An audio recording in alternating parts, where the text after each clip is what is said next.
Rwby Volume 9 is considered controversial, but one thing that all Rwby fans love to talk about and love to compare is fights.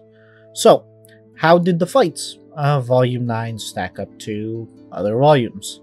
Well, let's start off by how we're grading them. They're being graded on animation, choreography, and utilization of the characters and environment.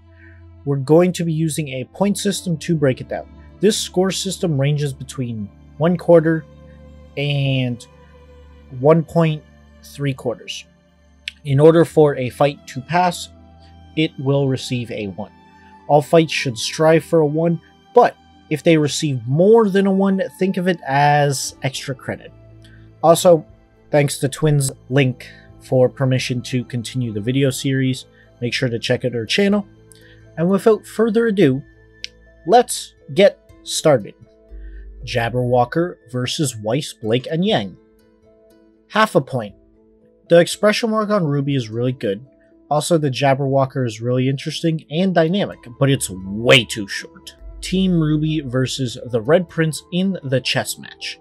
1.25. The fight starts off a little bit slow, but then picks up. One of the most unique fights in Rwby. The characters are small, so that means the environment they use is very different than their usual ones. The combo attacks really bring it to life, and Checkmate elevates everything because it is a heart-pounding song.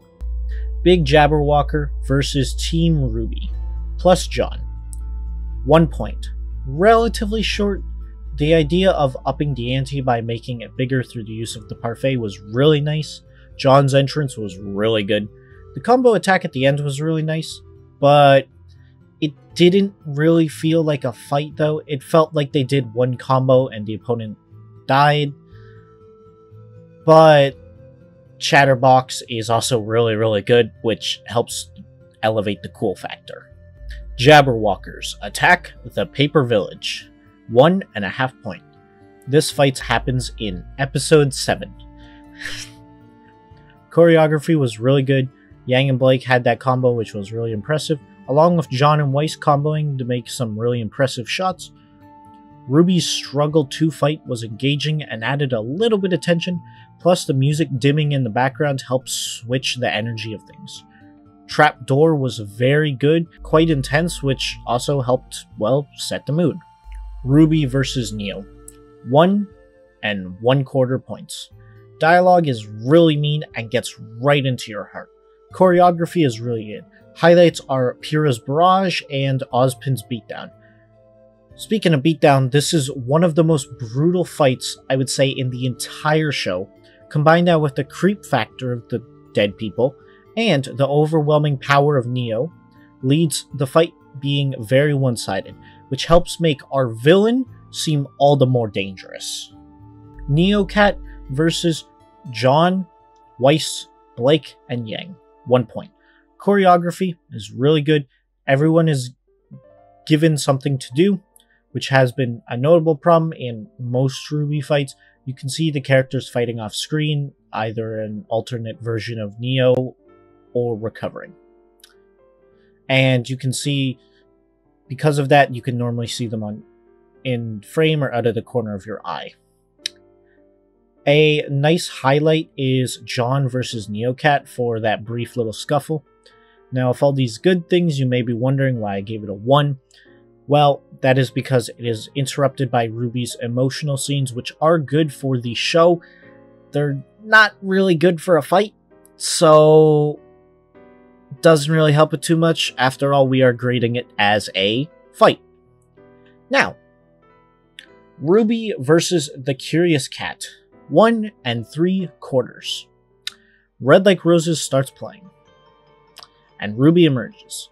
Then, beautiful choreography with fast, fluid animation that is easy to follow, keep track of, and you can understand on your first viewing, but if you watch it a second time, you notice even more detail, which is beneficial. Then, the rest of the girls join in, start using combo moves, start using their full capabilities, and bouncing off one another in order to put the cat down. The choreography at the end with the major combo move is not only satisfying, but very engaging. I would have given it 2 points, but unfortunately the scoring system does not go that high. So, we have 7 fights, 8.25 points. That's 117%. What? This was not expected. I thought it would do well. I didn't think it would do so well. So, let's analyze why. For starters, there's only really 7 fights in this volume, and the first fight could be considered a not quite fight. And 6 and 7 could have been combined into one. However, when Ruby emerges, the entire flow of the fight changes, a different song starts playing, the objective changes. Before, it was defend Ruby from the cat, now it's bring down the cat.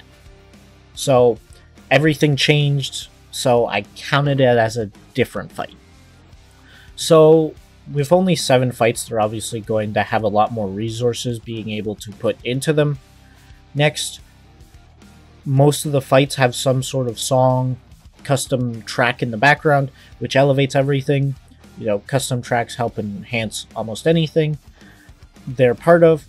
On top of that, this being the most recent volume obviously means that the animation will be stepped up. And not only that, but I would argue that they fixed their choreography problem, but the earliest scuffles are a bit weak. But even that, I would argue, benefits the volume. Now, you may be wondering what I mean by the fights being weak as a benefit. However, the one thing I noticed in Ruby particular is that the best fight of the volume is never the final one. In every other volume, the best fight happens either at the midpoint or likely the third quarter. But here, you can notice that the fights seem to elevate with each encounter, the weakest fight being the first one. However, that is also when you are introduced to a new creature, a new world. So that means your curiosity will naturally be at its highest. Therefore, you are more likely to overlook certain flaws in the choreography. Compare that to Volume 2, where the weakest fight of the volume is the final fight we see, meaning that the overall experience is soured, and that also means you are rewarded with sticking to the volume, as if you stick it out, you will see the best fight at the end of the show. I know it sounds very basic, but it's something very hard to get right, especially ever since here you notice that the scoring system, some of the fights actually do drop in quality from the chess fight, but it's not too big of an issue. Another thing is that I would agree that the character writing and overall dialogue along with the flow of the story has been elevated this volume, so that means the talking scenes interrupting the fight, they are still generally annoying, but they're not as bad as they typically are. Like in, for example, a lesser volume, you know, gotta take a low blow, Volume 5. So yeah, a lot of people were complaining when Volume 8 came out that the overall fights were a disappointment. So I'm really happy to see that Volume 9 came in and performed to this well. I wasn't expecting it to do the best, however, they do say with age comes wisdom, and this is my first video in this kind of style.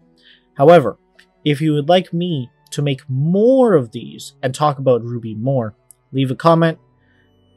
And if you like my overall style, leave a subscription, do all the normal YouTube stuff. And without further ado, I am signing off. Have a good night, everyone.